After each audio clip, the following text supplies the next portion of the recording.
Stan Gibilisco here. A viewer asked me about some of the cover pictures on my videos. Well, he asked me basically about what are they? Uh, a general question about, I guess, all of them. I'm going to show you some of them. These are paintings that I made when I lived in South Beach, Miami, between 1991 and 1996. I had an apartment in a place called the Roney Plaza, which is now, I believe, called the Roney Palace or something like that, and it's a hotel now. It was a condominium complex then. But rates were quite reasonable then. Miami Beach was still more or less of a blighted area. It had a lot of problems, a lot of crime, a lot of very interesting people though, and I wanted to live there because it was on the beach and there was plenty of room on the walls for paintings. So using acrylic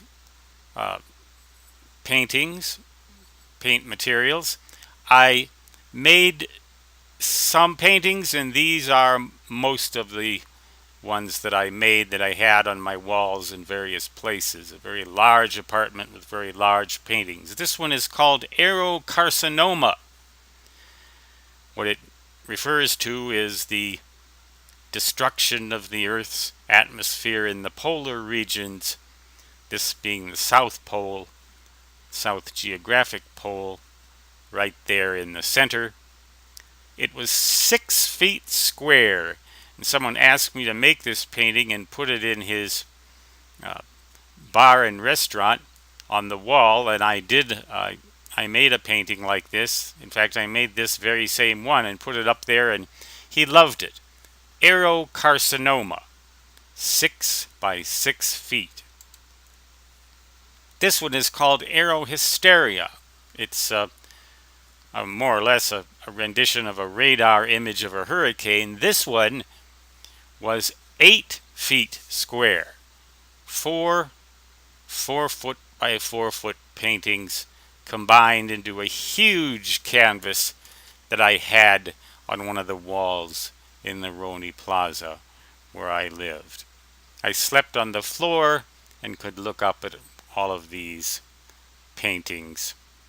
A lot of people called my apartment exotic. I don't know if that means different. I guess so. This one is called Bubble Field. I don't know what it's supposed to represent. Bubbles coming up out of the bottom of the ocean, I guess. I guess it was about 3 by 5 feet.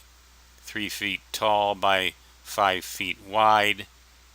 Another one of my creations that I could look up at as I lay on the floor on my futon, king-size futon on the floor, just about the only piece of furniture in the whole place other than my writing desk. This one is called Flux in the Wind. I guess it's supposed to represent magnetic flux being blown by some kind of a magnetic or electromagnetic field into a distorted shape like this. Again, about 3 by 5 feet, 3 feet tall by 5 feet wide. Flux in the Wind. This one is called Heat Wave. It's a planet that is, well, you can see it's tilted on its side. The star, whichever star it revolves around, shines down on it like this, and it's sort of an almost half, sort of crescent, almost half moon size. And again, I think this one was maybe 3 by 5 or 3 by 6 feet. 3 feet high by 6 feet wide. Heat wave. Another thing I could stare up at. This one is called Island 1. It was supposedly an image of a galaxy. As you can see, all of these images are scientifically processed in my mind's eye as I painted them. And this is a spiral galaxy viewed edge on through some kind of an analysis system. I don't know exactly. It's just supposed to look cool. Again, 3 feet high by 5 feet wide. There's the same galaxy again viewed from the side. Island 2, again, same 3 by 5 feet. The very same galaxy except viewed from broadside rather than edgewise. This one is called Mach 2. It's supposed to represent, I guess, an aircraft or something like that, creating a sonic shock wave and larger bubbles of sound, I guess, whatever you want to think it is. Again, 3 by 5 feet. This one called Rigel in X-rays. That's the star Rigel, as I imagine it would look as viewed in X-rays and processed in a scientific processing program. And of course, rendered in artwork form by yours truly, Stan Gibilisco, eccentric extraordinaire, or eccentric stupid air, or whatever. This one, I believe, was 4 feet square. And this one is the very first one I made, called Runway. It's supposed to represent an aircraft with 4 engines taking off straight at you, and the sound and the air currents from the engines, particularly the air currents, are represented as colors. The more rapidly the air currents come out or blow away from you, in this case, the lower the spectrum. Red representing the most intense, orange, yellow, green, blue, and violet representing the least intense wind coming out of this 4-engine aircraft as it takes off straight at you down the runway.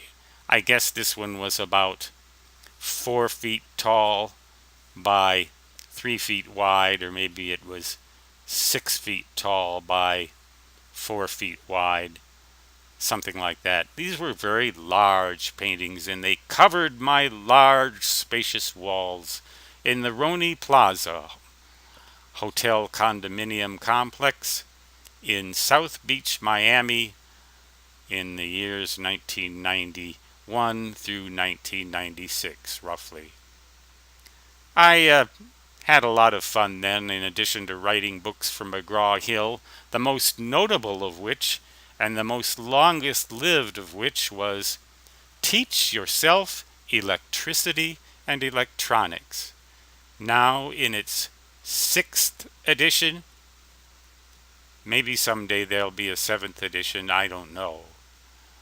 In any case, that brings us back to Aerocarcinoma, the 6 by 6 foot painting that I made for a guy who owned a bar in South Beach, Miami, and he loved it and put it up on his wall, and people would come in and look at it and wonder, what the Sam Hill is that? Or something like. Maybe they didn't wonder anything. Maybe they were drinking too much.